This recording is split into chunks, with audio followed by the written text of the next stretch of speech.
So, over Bigfoot's life, how many times do you think they have offspring? How many offspring do they Wow. think? Well, that's an interesting question. I've never really thought about that.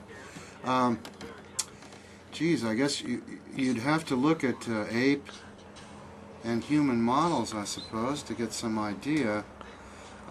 It's going to depend on whether they're more like an ape or like a human.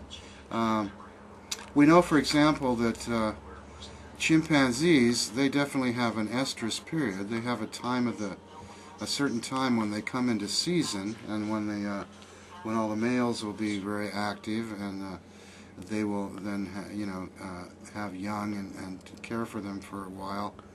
So there's a certain period involved in that. Then there are other chimps, the bonobos, the pygmy chimps. They're just really rather rascally. They're kind of up for it all the time. A lot more like human beings in that respect.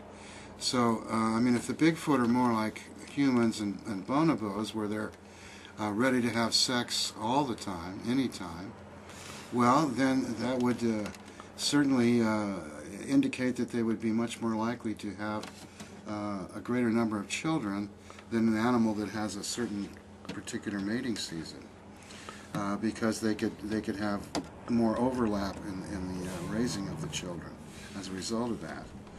But I wouldn't hazard a guess as to how many children they might have. I have heard stories of people viewing children in association with female Bigfoot. I met a man here in Felton who back in the 60s he was pumping gas at a gas station that I used to go to, and of course I talk about Bigfoot at the drop of the hat, and I happened to mention Bigfoot to him. We got in a little discussion, and he told me that he was dating a girl who lived up on the Hoopa Indian Reservation in Northern California, and he would take the trek and drive all the way up there on weekends and so forth to court her and visit with her. And she told him that on more than one occasion, when she had gone out with other women from the village there picking blackberries, they would see female and young Bigfoot also picking blackberries on the other side of the bush. So there are family units described. There are women or females described being with children. So I would think that they're going to be very similar to either humans or apes in terms of how many children they would have over a given time.